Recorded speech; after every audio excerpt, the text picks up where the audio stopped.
નમસ્કાર ખેડૂત મિત્રો, આજે તારીખ છે 8/9/2025 રોજ આપણે કોટડા સાંગાણી તાલુકાના નાના માંડવા મોટા માંડવા ગામે આવ્યા છે અને પ્રગતિશીલ ખેડૂત એવા પિયુષભાઈ માનસરા પણ આપણી જોડે છે અને આપણા dealer Bhole agro centre Ramod એ પણ આપણી જોડે છે. હવે પિયુષભાઈ આપણું જે વેનોક્સ કંપનીનું વેનોક્સ 56 રિચર્સ વેરાયટી આવે છે, છેલ્લા 2 વર્ષથી આ રેગ્યુલર વાવેતર કરે છે. તો એની જમીન પ્રમાણે અને આજે 2025ની અંદર અને 2024ની અંદર એને વાવેતર કરેલું હતું. તો વેનોક્સ 56 વેરાયટી કેવી છે આપણે પિયુષભાઈ જોડે જ વાત કરીએ. તો પિયુષભાઈ, તમારું નામ અને મોબાઈલ નંબર? મારું નામ છે માનસરા પિયુષભાઈ ધીરુભાઈ. મોબાઈલ નંબર છે 9774383353. અને આ 56 નંબર પોર મારે હતી, 40 મણ થઈ હતી માંડવીનું ને પાલાનું ઢગલું સરખો થયો હતો. હા, બરોબર. અને મોણે એના જેવી છે ને નક્કોર છે માંડવી. હા, બરોબર. બેસ્ટ જ વેરાયટી છે. ખેડૂતોને તમે 56 નંબર વિશે શું ભલામણ કરો? વાયવા જેવી જાય છે વવાયા. અને કેટલા દિવસમાં પાકી જાય? આ 90 થી 100 દિવસમાં પાકી જાય. હા, બરોબર.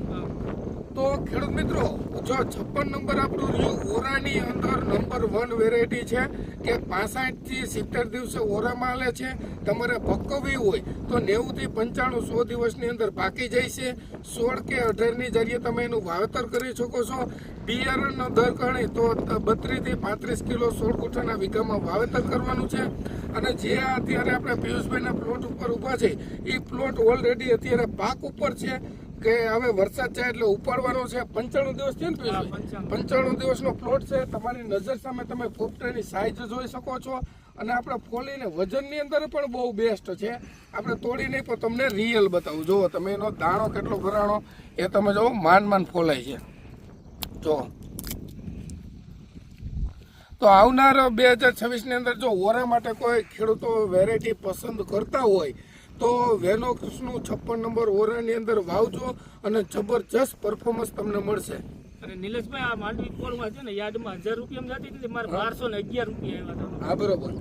એનું કારણ હું 1251 રૂપિયા આવ્યા હતા એનું. આ વજનવાળી અને વેરાયટી સારી એટલે. હા, બરોબર.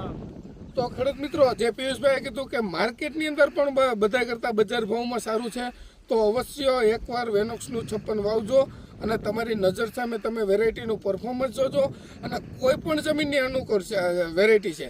તો પિયુષભાઈ, તમારી જમીન કેવા પ્રકારની છે અત્યારે? આપણે જમીન છે, હલકી જમીન જ છે. હા, બરોબર. હલકી જમીન છે, પછી કરાર જમીન હોય, રાતળ જમીન હોય, ગોળ મોટું જમીન હોય, બધા જમીનની અંદર અનુકૂળ વેરાયટી છે. આભાર.